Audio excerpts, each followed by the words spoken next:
اللہ فرماتے سمجھانے والے ان کے پاس جاتے، ارے بندہ سمجھ جا، اے نبی کا امتی سمجھ جا، اے پیارا بھائی سمجھ جا۔ اللہ فرماتے لیکن وہ دن بدن ناشکری ناشکری ناشکری، گناہ گناہ گناہ گناہ گناہ۔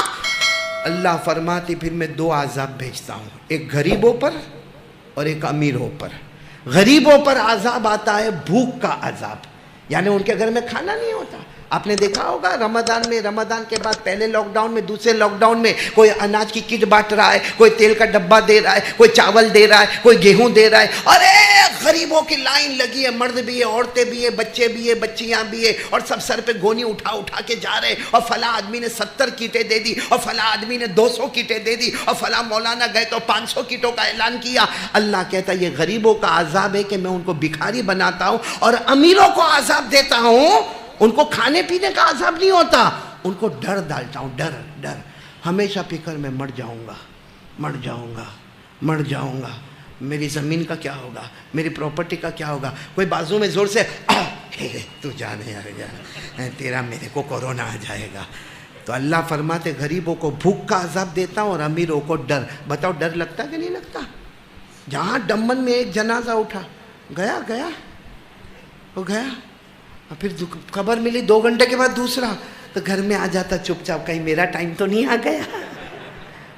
امیروں کو ڈر اور غریبوں کو بھوک، اور اللہ فرماتے یہ تمہارے گناہوں کی نحوست ہے، لیکن پھر اللہ کہتے میرا بندہ توبہ کر لے، واپس حالات اچھے کر دوں گا۔ بولو سبحان اللہ۔ اتنا کرنے کے بعد بھی اللہ کہتے واپس آ جانا میرا بندہ، معافی مانگ لے، سب اچھا کر دوں گا۔ یہ پارہ نمبر 14، بولو پارہ نمبر، جو حافظ قرآن ہوں گے میرے ساتھ میں پڑھیں گے۔ ضرب اللہ مثلا قریۃ کانت آمنۃ مطمئنہ یأتیہا رزقها رغدا من کل مکان فكفرت بأنعم الله فأذاقها الله لباس الجوع والخوف بما كانوا يصنعون۔ اللہ تبارک و تعالیٰ فرماتے بڑی بڑی بستیوں کو ہم نے ایسے بنایا، چاروں طرف سے اطمینان تھا، روٹی بھی تھی، کپڑا بھی تھا، مکان بھی تھا، کاروبار بھی تھا، تجارت بھی تھی، دھندا بھی تھا۔ اللہ تبارک و تعالیٰ فرماتے کسی کو کوئی پریشانی نہیں تھی، مگر گناہ پہ گناہ کرتے گئے، گناہوں پہ گناہ کرتے گئے، گناہوں کا انبار لگاتے گئے، مگر کبھی اللہ کی طرف دھیان نہیں دیا۔ اللہ فرماتے غریبوں کو بھوک کے عذاب میں مبتلا کر دیا، امیروں کے سینے میں ڈر بسا دیا، یہ ان کے گناہوں کی نحوست ہے۔ لیکن اللہ فرماتے وَتُوبُوا إِلَى اللَّهِ جَمِيعًا أَيُّهَا الْمُؤْمِنُونَ لَعَلَّكُمْ تُفْلِحُونَ۔ اللہ فرماتے پھر بھی میرا بندہ جو ہونا تھا ہو گیا، اب بھی میرے دروازے پر آ جا، تیرے آنے میں دیر ہو سکتی، میرے معاف کرنے میں دیر نہیں ہوگی۔ اس لیے میرے پیارو یہ کچھ کورونا نہیں ہے، یہ ہمارے گناہ کی شکل کورونا ہے، اور ہمارا چاہے کچھ بھی کہو ہمارا اللہ ہم سے ناراض ہے۔ ابھی میں نے حج کی آیتیں پڑھی، مگر کون سے دل سے پڑھی وہ میں اور میرا اللہ جانتا ہے۔ کون جائے گا ہندوستان میں سے حج کرنے؟ کون عمرے پہ گیا؟ گئے سال کون حج پہ گیا؟ کون عمرے پہ گیا؟ کون سی تراویح؟ کیا ہوا؟ اچھا اب یہ مت کہنا کہ یہ سب حکومت کی وجہ سے، ڈپارٹمنٹ کی وجہ سے، سماج کی وجہ سے، سوسائٹی کی وجہ سے، کمیونٹی کی وجہ سے۔ اللہ کی قسم کعبہ اللہ کا گھر ہے، اللہ کے گھر کو اللہ ہی بند کر سکتا ہے۔ مدینہ مصطفیٰ کا گھر ہے، مدینے کو مصطفیٰ ہی بند کر سکتے ہیں۔ مطلب ہے کہ ہمارا اللہ بھی ناراض ہے، ہمارا مصطفیٰ بھی ناراض ہے، اس لیے اللہ نے حج سے محروم کر دیا۔ کہا مر جاؤ مگر کسی کو کعبہ دیکھنے نہیں دوں گا، کسی کو حجر اسود چومنے نہیں دوں گا، کسی کو کعبے کے قریب رکن یمانی پر ہاتھ رکھنے نہیں دوں گا۔ اللہ نے فرمایا کسی کو ملتزم سے چمٹنے نہیں دوں گا، بلکہ وہ اللہ نے کہہ دیا آقا محمد الرسول اللہ صلی اللہ علیہ وسلم کی ملاقات بھی کسی کو نصیب نہیں ہوگی۔ آج مکہ بند ہوا ہمارے گناہوں کی نحوست سے، مدینہ بند ہوا ہمارے گناہوں کی نحوست سے۔ ہم اتنے گندے، اتنے خراب ہو گئے، اللہ کی قسم ہم نے نہ ماں کی عزت رکھی، نہ ابا کی عزت رکھی، اور نہ پیدا کرنے والے کے قانون کو ہم نے مانا۔ سچ بتاؤ میرے پیاروں، سب کرنے دھرنے والا کون؟ وہ اللہ سے ہم کو ڈر لگا؟ اتنا کورونا آیا، اتنے غسل دیکھے، اتنے شمشان گھاٹ آباد دیکھے، اتنا قبرستان کو آباد دیکھا، کچھ علاقے میں میرا مالیگاؤں جانا ہوا تھا، 24 گھنٹے میں 52 اللہ کو پیارے ہو گئے۔ بولو انا للہ و انا الیہ راجعون۔ اتنا سب کچھ ہوا مگر ہماری طبیعت میں سدھارا کیوں؟ کہ میرے کو کہاں ہوا کورونا؟ ہماری طبیعت میں سدھارا۔ ہم پہلے بھی کورونا کے آنے سے پہلے اور لاک ڈاؤن کے آنے سے پہلے بھی ہم فجر نہیں پڑھتے تھے، اب بھی فجر نہیں پڑھتے۔ لاک ڈاؤن سے پہلے ہمارے چہرے پر داڑھی نہیں تھی، اب بھی ہمارے چہرے پر داڑھی نہیں۔ لاک ڈاؤن سے پہلے ہمارے ہاتھ میں مسواک نہیں تھا، اب بھی ہمارے ہاتھ میں مسواک نہیں۔ لاک ڈاؤن سے پہلے بھی ہم پب جی کھیلتے تھے، ہم آئی پیڈ پہ جاتے تھے، ہمارا فیس بک غلط ہوتا، ہمارا واٹس ایپ غلط ہوتا، میرے دوستوں ہمارے موبائل میں زنا ہوتا، ہمارے موبائل میں چوری ہوتی، ہمارے موبائل میں جوا کھیلا جاتا، ہمارے موبائل کی ذریعہ سے ماں کے اوپر ہاتھ اٹھاتا، ہمارے موبائل کی وجہ سے باپ کو دھکا مار کے نکالتا۔ بلکہ اللہ کی قسم ہمارا موبائل اتنا گندا، اتنا ناپاک، اتنا خطرناک کہ آج اگر طلاقیں ہوتی ہے تو ہمارے موبائل کی وجہ سے ہوتی ہے، لیکن اس میں کوئی کمی نہیں۔ ہینڈسم گائے دیکھو بیٹھے ہیں موبائل والے۔ اصل میں یقین کی کمی ہے میرے پیاروں۔ یہ اللہ جو ہے نا تھوڑا ٹچ کر رہا ہے، میرا بندہ سدھر جا، ورنہ پکڑ کرنے پر آئے گا تو زمین پر ایک جانور بھی باقی نہیں رہے گا۔ سچ بتاؤ میرے دوستوں، سب کچھ کرنے دھرنے والا کون؟ نہیں ساتھ میں بولو نا، کرنے دھرنے والا کون؟ ہم روزانہ ہنستے نا روزانہ، یہ ہنسانے والا کون؟ جب ہنسنا، اب لوگ کیا کہتے ہیں معلوم؟ وہ ہاسپٹل کی وجہ سے مر گیا، وہ ڈاکٹر کی وجہ سے مر گیا، اس کو انجیکشن دیا تو مر گیا، اس کو ایسا کیا تو مر گیا۔ ارے ہمارا مرنا تو ہمارے پیدا ہونے سے پہلے طے ہو گیا تھا۔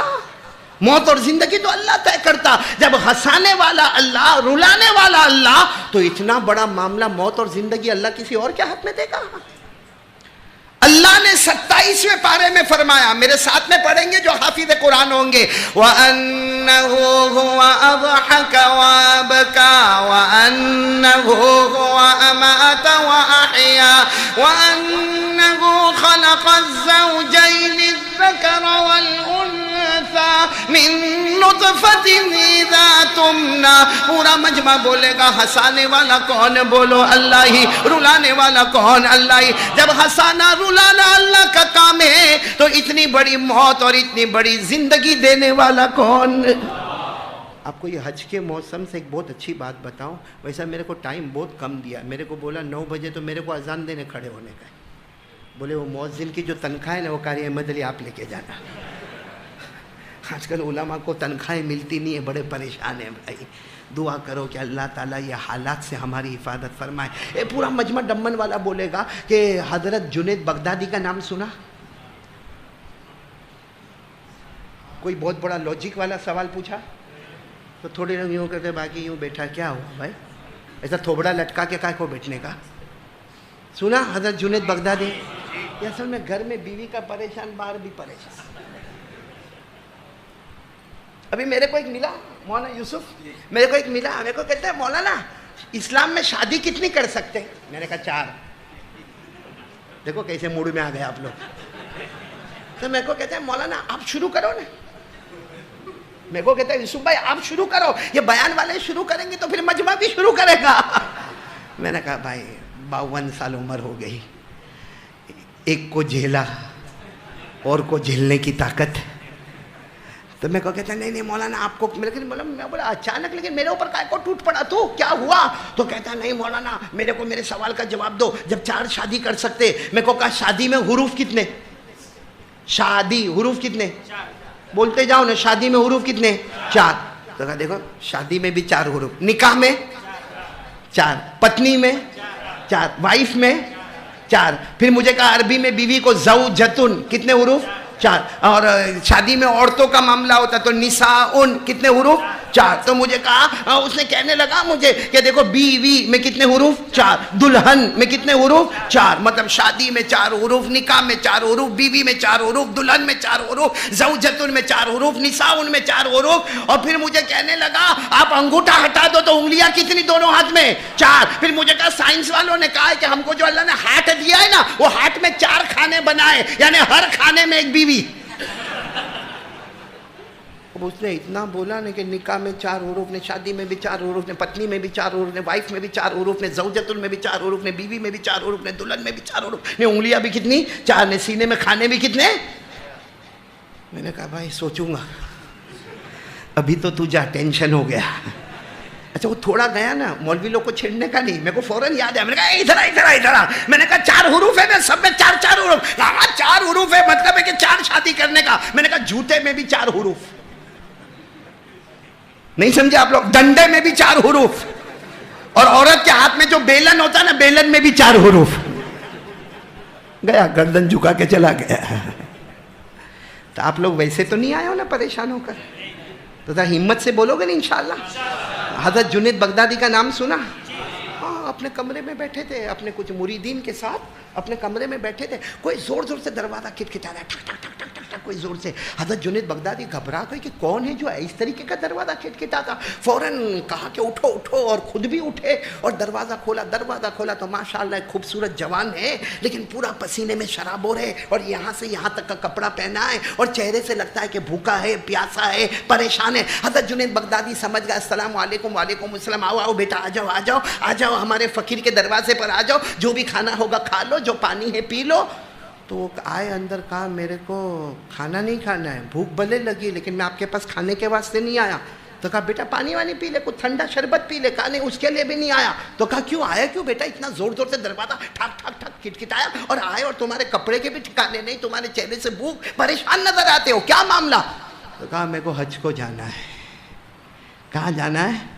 اور پھر روتے روتے اس نے جو چیخ ماری، مجھے کعبہ دیکھنا ہے، مجھے طواف کرنا ہے، مجھے حجر اسود کو چومنا ہے، مجھے ملتزم سے چمٹنا. اور پھر کہا میں سید خاندان کا ہوں، مدینے میں نانا جان سے ملاقات کرنا ہے. بولو سبحان اللہ. بس تو حضرت جنید بغدادی نے اس کی طرف دیکھا، کہا حج کو جانا ہے؟ کہا کہا پھر یہاں کیوں آئے؟ بھائی حج کو جانا ہے تو جہاں حج والے جاتے، جو قافلے جاتے، ان کے ساتھ ہو جاؤ، میرے پاس کیوں آئے؟ تو کہا حضرت، بولو. حضرت نے کہا اچھا پیسے نہیں ہیں تو سن بیٹا، پیسے نہیں ہیں نا تو حج بھی فرض نہیں ہے. اللہ نے امیروں پر حج فرض کیا ہے، غریبوں پر نہیں. بولو نا، غریبوں پر حج فرض ہے. پوری زندگی غریب رہے گا، حج فرض ہوگا. اللہ نے فرمایا وَلِلَّهِ عَلَى النَّاسِ حِجُّ الْبَيْتِ مَنِ اسْتَطَاعَ إِلَيْهِ سَبِيلًا. اللہ تبارک و تعالیٰ فرماتے میں نے انہی لوگوں پر حج فرض کیا ہے جو امیر ہوں گے، غریب پر حج فرض نہیں ہوگا. بلکہ میرے پیارے سنو، امیر پر زندگی میں 1 مرتبہ حج فرض ہوگا، اور غریب قیامت کے دن اللہ کے سامنے جائے گا. اللہ فرمائیں گے جا، حاجیوں میں تیرا نام لکھا گیا. وہ کہے گا اللہ میں تو غریب تھا، میں نے حج بھی نہیں کیا. اللہ فرمائیں گے تو نے حج نہیں کیا، لیکن ہر سال تو حج کی نیت کرتا تھا، تیری نیت پر میں نے تجھے بھی حاجی بنا دیا. تو غریب پر حج. تو حضرت جنید بغدادی نے فرمایا بیٹے بیٹے بیٹے، کہاں تم پر حج فرض ہے؟ آرام سے جاؤ، نمازیں پڑھو، روزہ رکھو، آرام سے رہو. حج تم پر فرض نہیں، اور قیامت میں تم کو حج کے بارے میں سوال بھی. تو وہ جو جوان آئے تھے کہنے لگے حضرت میں مسئلہ پوچھنے تھوڑی آیا، یہ مسئلہ تو میرے کو بھی معلوم ہے کہ غریبوں پر حج فرض. میں تو اس لیے آیا کہ آپ کچھ کیا دے دے، کیونکہ ظاہری بات ہے حج میں سفر کے خرچ کی ضرورت پڑے گی، جس کو عربی میں کہتے ہیں زاد و راحلہ کی ضرورت پڑے گی، توشے کی ضرورت پڑے گی، ٹکٹ کی ضرورت پڑے گی. آج کے زمانے میں ویزا کی ضرورت ہوگی، پاسپورٹ کی ضرورت ہوگی، ہوٹل کی ضرورت ہوگی. اور اللہ نے کہا ہے وہاں جا کے بھیک نہیں مانگنا، پورا انتظام کر کے جانا. اللہ نے فرمایا وَتَزَوَّدُوا فَإِنَّ خَيْرَ الزَّادِ التَّقْوَى وَاتَّقُونِ يَا أُولِي الْأَلْبَابِ. اللہ تبارک و تعالیٰ نے فرمایا وہاں بھیک نہیں مانگنا، یہاں سے تیاری کر کے جاؤ. تو وہ جوان جو تھا کہنے لگا حضرت آپ کو تو معلوم ہے، سب مسئلے مجھے معلوم ہے، لیکن میرے پاس پیسہ تو حضرت نے بہت اچھا جواب دیا، کمال فقیر فقیر کے دروازے پر آیا. میرے یہاں پر کیا ہے، میں بھی فقیر اور تو بھی فقیر، اور فقیر فقیر کے دروازے پر آیا. تو وہ جوان نے بڑے جذبے میں کہا، حضرت مجھے کعبہ دیکھنا ہے، مجھے مدینہ جانا ہے، روضہ مبارکہ پر جانا ہے، اپنے نبی کے سامنے اپنا داستان غم سنانا ہے. حضرت نے دیکھا یہ بہت ہی زیادہ کہہ رہا، تو کہا بیٹا صحیح میں جانا ہے؟ کہاں جانا ہے؟ اور پھر وہ جو رونے لگا جوان، اللہ ایسا رونا ہم کو بھی محبت میں نصیب فرمائے. اب شیخ حضرت جنید بغدادی ایسے کھڑے ہوئے، بولو کھڑے ہوئے، لمبا جبہ پہنا تھا اس زمانے میں، یہ جبے میں یوں ہاتھ ڈالا اور ایک چھوٹا سا چاندی کا سکہ نکالا، وہ بھی زنگ کھایا ہوا چاندی کا سکہ نکالا. کہا لے بیٹا جا جا جا حج کو چلا جا. وہ اس کو دیکھنے لگا، کہا دیکھ مت بس جاؤ حج کو جاؤ. وہ جوان بھی تعجب سے، بولو یہ کیسا ہوا معلوم؟ جیسے ڈمن میں کوئی میرے کو بولے بھائی وہ جو چاندی کا سکہ حضرت جنید بغدادی نے دیا، آج اس کی بہت قیمت نکالو تو 500 روپیہ آوے. کتنا آوے؟ اب یہاں ڈمن میں کوئی میرے کو بولے قاری احمد علی میرے کو حج میں جانا، میں 500 نکال کر دوں، لے بیٹا جا. تو وہ 500 ملا کر 1000 کر کے میرے کو کہے گا جا تو بھی جا، تیرا باپ بھی جا. آج 500 روپیہ کسی کو دے کہ حج میں جا، تو میرے کو اور 500 دے گا، کہے گا تو بھی جا، تیرے ابا کو بھی لے کے جا. بھائی 2.5 لاکھ 3 لاکھ 4 لاکھ کا بجٹ ہوتا ہے آج کے زمانے میں 500 روپے میں. اب حضرت جنید بغدادی نے ایک چھوٹا سا سکہ دے دیا کہ جا حج میں جا. وہ جوان سکے کو دیکھنے لگا، کہا دیکھ مت تو جا حج کو جا. اب وہ بیچارہ کیا کرتا ہے، وہ جوان وہاں سے چلا، کہا حضرت کا حکم ہے اور مجھے حج میں جانا ہے. بس یہ کہتا ہوا مجھے حج میں جانا ہے، مجھے حج میں جانا ہے، میرے پاس ایک ہی چاندی کا سکہ ہے، مجھے حج میں جانا. اب وہاں کوئی سننے والا نہیں، نہ دائیں نہ بائیں، وہ چلے جا رہا. اچانک وہ جوان نے ایسے گلی میں، بولو ایسے گلی میں ٹرن ہوا. جیسے گلی میں ٹرن ہوا تو دور بہت سے مرد، عورتیں، جانور، سواریاں اور برتن اور کپڑے سب، اور سب اس کو کہہ رہے آ جاؤ حج میں جانا ہے، آ جاؤ حج میں جانا. یہ دوڑتا وہاں گیا، کہا میرے کو حج میں جانا. کہاں تم کو حج میں جانا؟ کہا میرے پاس کچھ بھی نہیں ہے، یہ جو کپڑا ہے نا یہاں شروع ہوتا ہے یہاں ختم ہوتا ہے، اس کے سوا میں کوئی چیز کا مالک نہیں ہوں.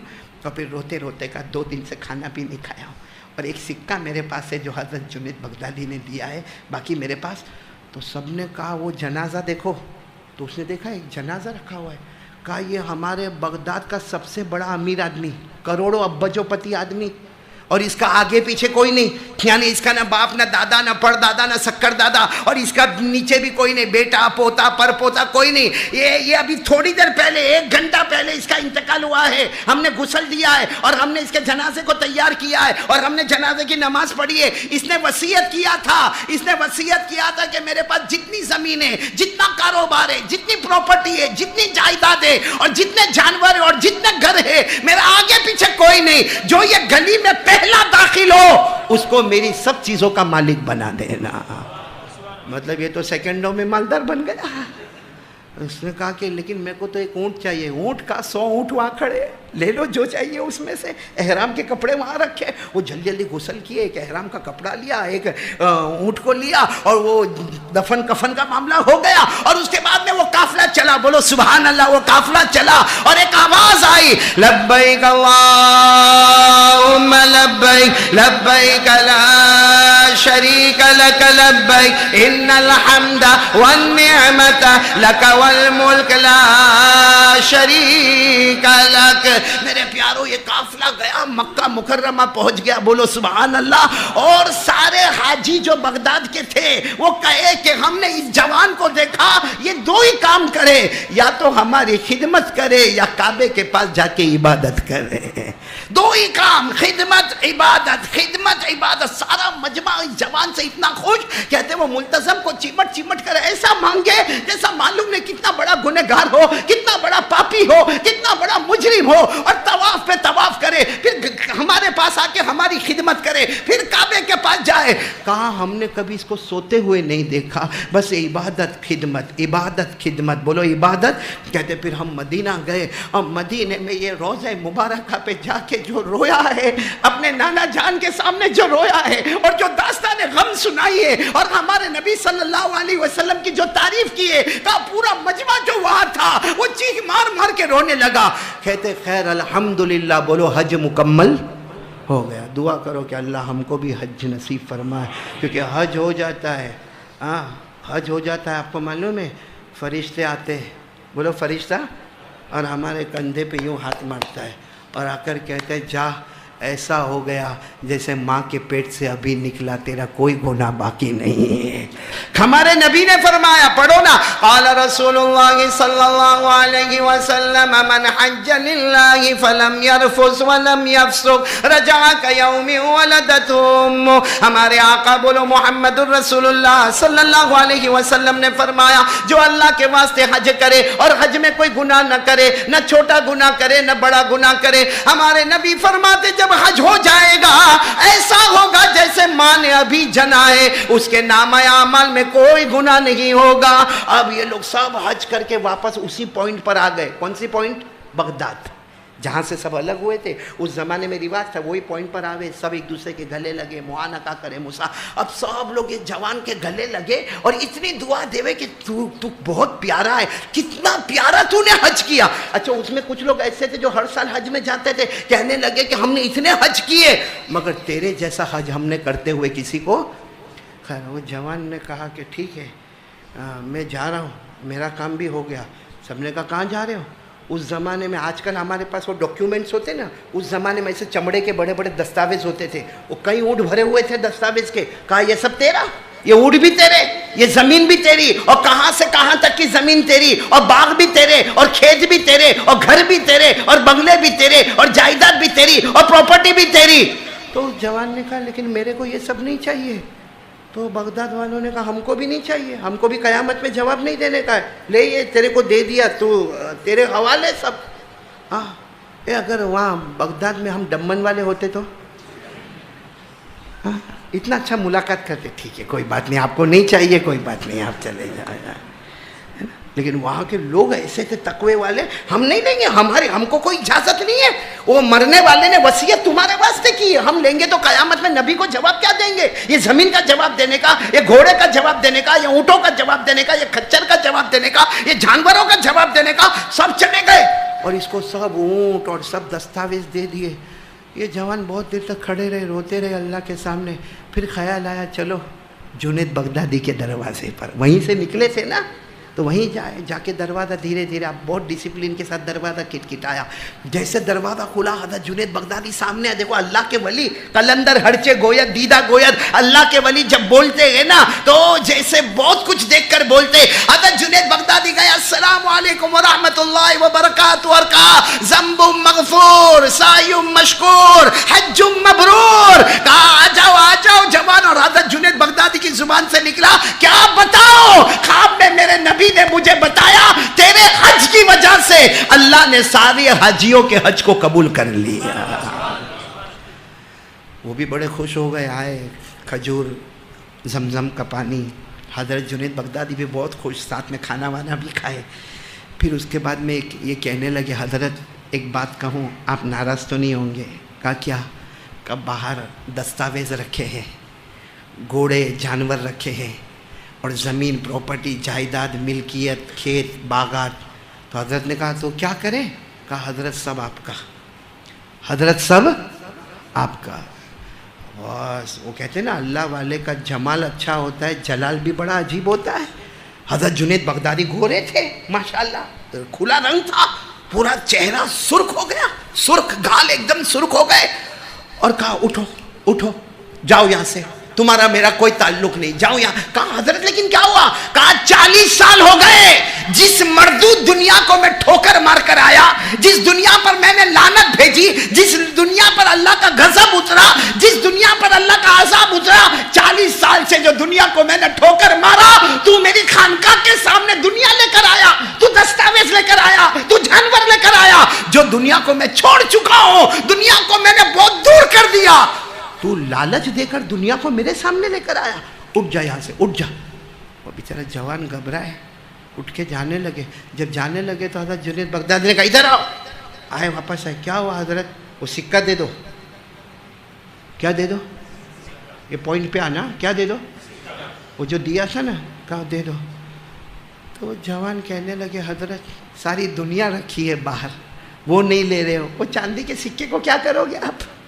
وہ چاندی کا سکہ، اور کہا حضرت وہ زنگ کھا گیا ہے، اس کو کوئی بیپاری بھی لینے کو تیار ہے، نہیں ہے. اور حضرت میں پھر دنیا لا کے سامنے رکھا ہوں, مجھے نہیں چاہیے, سب چیز آپ کی ہے, آپ وہ سکہ. حضرت نے بڑے غصے میں کہا, میں نے کہا نا میرا سکہ مجھے واپس کرو. تو جوان نے یوں ہاتھ ڈالا اور سکہ نکالا اور کہا حضرت لو آپ کا سکہ آپ کو دے دیا, لیکن آپ یہ سکے کے پیچھے کیوں پڑے؟ حضرت نے فرمایا تو 23واں ہے جو اسی سکے سے حج پڑھ کے واپس آیا ہے.